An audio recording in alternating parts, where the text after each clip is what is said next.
Good morning students. पिछले lecture में हमने केंद्र राज्य संबंधों को समझने का प्रयास किया था। आज हम देखेंगे इलेक्शन कमीशन या चुनाव आयोग। हम जानते हैं कि जो चुनाव व्यवस्था है वो किसी भी लोकतांत्रिक व्यवस्था का प्राण है। प्रत्येक शासन व्यवस्था जो होती है उसमें किसी न किसी प्रकार से इलेक्शन होते हैं और इलेक्शन की अपनी इम्पोर्टेंस होती है, क्योंकि निर्वाचन प्रक्रिया और उस प्रक्रिया का संचालन करने वाली जो मशीनरी है वही लोकतांत्रिक प्रक्रिया का व्यवस्था का बुनियादी आधार है। डेमोक्रेसी जो है उसमें इम्पॉर्टेंट ये नहीं है कि इलेक्शन होते हैं, बल्कि इम्पॉर्टेंट ये है कि इलेक्शन किस तरह से होते हैं, कितने न्यूट्रल होते हैं, जो वोटर्स हैं और वोटर्स उसमें कितना विश्वास रखते हैं, और जो मतदाता जो हैं वो निर्वाचन व्यवस्था का संचालन जो हो रहा है जिस भी एजेंसी के द्वारा, उसकी निष्पक्षता और ईमानदारी पर कितना विश्वास करते हैं। तो जो भारतीय संविधान निर्माता थे उनको पता था कि चुनावों का कितना महत्व है, तो उन्होंने संविधान में ही एक ऐसे संवैधानिक आयोग की स्थापना की जिसका प्रमुख कार्य देश में राष्ट्रपति, उपराष्ट्रपति, लोकसभा, राज्यसभा के सदस्य और राज्य विधानमंडलों के सदस्यों का निर्वाचन संपन्न कराना था। इस संवैधानिक आयोग को क्या नाम दिया गया? इलेक्शन कमीशन या चुनाव आयोग के नाम से जाना जाता है।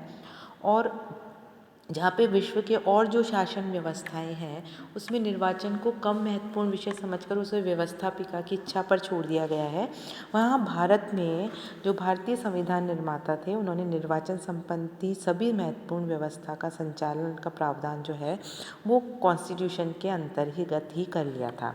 तो स्वतंत्र निर्वाचन के महत्व को स्वीकार करते हुए भारतीय संविधान एक पृथक अध्याय आर्टिकल 324 से 329 तक निर्वाचन संबंधी जो संपूर्ण व्यवस्था है उसका वर्णन करता है। यानी जो इंडियन कॉन्स्टिट्यूशन है उसमें आर्टिकल 324 टू 329 जो है वो हमारे जो भी इलेक्शन जो प्रोसेस है उसकी संपूर्ण व्यवस्था जो है वो बताता है, डिस्क्राइब करता है।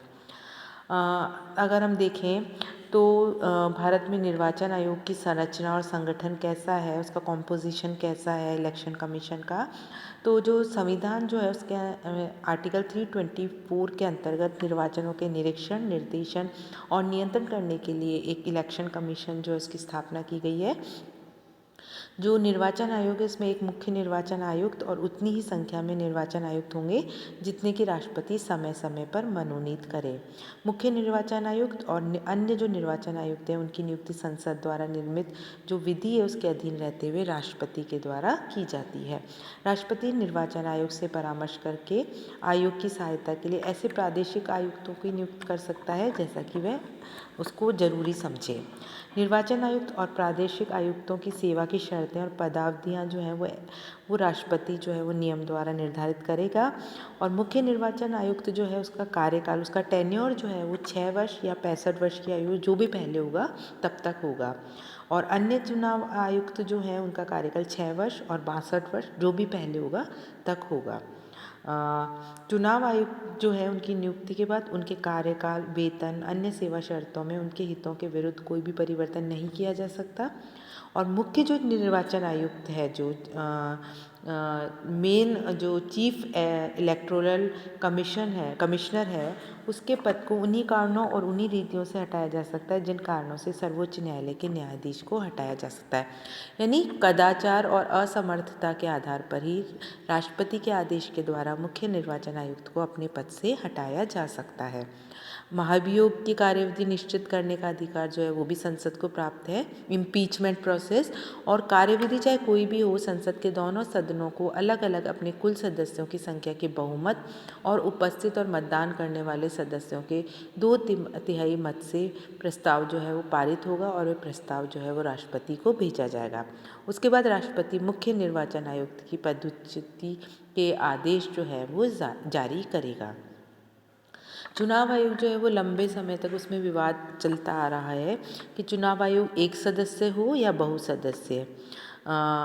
जो 1989 में लगभग 3 महीने के जो समय है उसको छोड़कर 1990 तक चुनाव आयोग सदैव जो है एक सदस्य ही रहा। और 1993 से चुनाव आयोग जो है वो 3 सदस्य यानी 3 मेंबर्स जो हैं वो बना दिया गया। और ये व्यवस्था की गई कि जो आयोग के अन्य सदस्य हैं उन्हें भी मुख्य आयुक्त के समान अधिकार और स्थिति प्राप्त होगी। और मतभेद की स्थिति जब होगी तब 3 सदस्यों आयोग जो है वो बहुमत से निर्णय लेगा और बहुमत का निर्णय जो है वो मान्य होगा।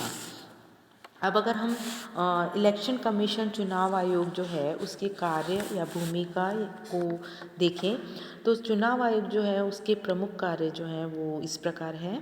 पहला है चुनाव आयोग का परिसीमन या सीमांकन। चुनाव आयोग जो है उसका सर्वप्रथम कार्य जो है वो चुनाव क्षेत्रों का सीमांकन करना होता है। प्रथम आम चुनाव जो है उसमें निर्वाचन क्षेत्रों का सीमांकन जनप्रतिनिधित्व अधिनियम 1950 के अंतर्गत राष्ट्रपति द्वारा जारी किए गए आदेश के आधार पर किया गया, लेकिन ये संतोषजनक नहीं था, तो परिसीमन आयोग अधिनियम 1952 पारित किया गया और इस अधिनियम में ये प्रावधान किया गया कि 10 वर्ष के बाद जो भी जनगणना होगी, प्रत्येक जनगणना उसके आधार के पर उसके बाद ही निर्वाचन क्षेत्र जो है उनका सीमांकन किया जाएगा।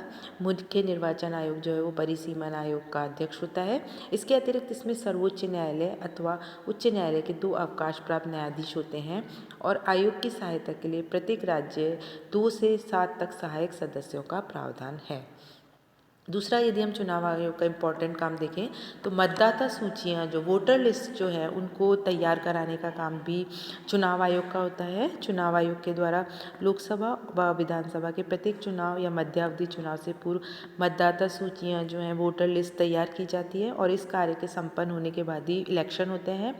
और मतदाता सूची जो है वो उसका तैयार कराने का उद्देश्य जो ऑब्जेक्टिव मेन जो है वो यही है कि कोई भी व्यक्ति ऐसे मताधिकार से वंचित ना रह जाए, कोई भी ऐसा व्यक्ति जो मताधिकार का योग्यता रखता हो। विभिन्न राजनीतिक दलों को मान्यता जो है वो भी इलेक्शन कमीशन के द्वारा दी जाती है, चाहे वो राष्ट्रीय दल हो, चाहे वो राज्य स्तरीय क्षेत्रीय दल हो। उनको जो मान्यता जो है वो चुनाव आयोग देता है और चुनाव आयोग जो है वो मान्यता इस आधार पर निश्चित करता है कि इनके आधार पर दलों को विभिन्न श्रेणी में मान्यता दी जाती है और मान्यता जो है इन आधारों पर चुनाव आयोग समय समय पर इनमें परिवर्तन भी कर सकता है। चुनाव आयोग को जो आरक्षित चिन्ह जो रिजर्व जो चिन्ह दिया जाता है चुनाव चिन्ह वो भी इलेक्शन कमीशन ही देता है। और यदि चुनाव चिन्ह को लेकर 2 राजनीतिक दलों में विवाद हो जाए तो उसका निष्पक्ष और न्यायिक ढंग से निपटारा जो है वो भी इलेक्शन कमीशन करता है। सबसे इम्पोर्टेंट काम चुनाव आयोग का है जो चुनाव करवाना वो सबसे इम्पोर्टेंट है। चुनाव के संबंध में केंद्र सरकार और राज्य सरकार से परामर्श प्राप्त करके निर्णय जो है वो चुनाव आयोग ही लेता है। इसलिए निष्पक्ष चुनाव करने की जो समस्त व्यवस्था जो है और केंद्रीय सरकार और राज्य सरकार के समस्त कर्मचारियों को आवश्यक निर्देश देने का अधिकार जो है वो चुनाव आयोग को प्राप्त है। यदि किसी भी राज्य में चुनाव निष्पक्षतापूर्ण नहीं हो रहे तो उनको स्थगित करने का अधिकार भी चुनाव आयोग का है। यानी समस्त जो प्रक्रिया इलेक्शन से रिलेटेड उसको नियंत्रण उसका निरीक्षण करने का अधिकार चुनाव आयोग को है। अर्ध न्यायिक कार्य संविधान जो है उसके द्वारा कुछ अर्ध न्यायिक कार्य क्वाजी जुडिशियल फंक्शंस जो हैं वो भी सौंपे गए हैं, जिसमें है आर्टिकल 103 उसके अंतर्गत राष्ट्रपति आयोग के संसद सदस्यों की अयोग्यता के संबंध में परामर्श कर सकता है। 192 आर्टिकल जिसके अंतर्गत राज्य विधानसभा के सदस्यों के संबंध में अधिकार राज्यों के राज्यपाल को दिया गया है, लेकिन संविधान और जनप्रतिनिधित्व अधिनियम इस कार्य को करने की यदि कोई प्रक्रिया निश्चित नहीं की गई है, इसलिए इस कार्य को करने में आयोग जो है कई बार बहुत प्रॉब्लम्स भी फेस करता है। अन्य कार्य यदि हम देखें तो चुनाव आयोग जो है उसके अन्य कार्य हैं कि राजनीतिक दलों के लिए आचार संहिता तैयार करना, कोड ऑफ कंडक्ट, कौन से रूल्स फॉलो करेंगे, कौन से नियम होंगे, राजनीतिक दलों को आकाशवाणी पर चुनाव प्रचार की सुविधाएं दिलवाना, उम्मीदवारों द्वारा कुल व्यय की राशि निश्चित करना, मतदाता जो है उनको राजनीतिक प्रशिक्षण देना, पॉलिटिकल ट्रेनिंग और चुनाव याचिकाओं आदि के संबंध में सरकार को परामर्श देना। और इसके अतिरिक्त जो है जो चुनाव आयोग है, जो इलेक्शन कमीशन है, वो समय समय पर सरकार को अपने अपने कार्यों के संबंध में प्रतिवेदन देता रहता है, रिपोर्ट देता रहता है और चुनाव जो प्रक्रिया है उसमें सुधार के लिए कोई भी सजेशन जो है वो चुनाव आयोग के द्वारा दी जाती है। जो निर्वाचन आयोग जो है वो एक निष्पक्ष और स्वतंत्र संस्था रहे, उसके लिए कुछ संवैधानिक प्रावधान भी किए गए हैं, जिनको हम कल के लेक्चर में समझने का प्रयास करेंगे। Thank you so much.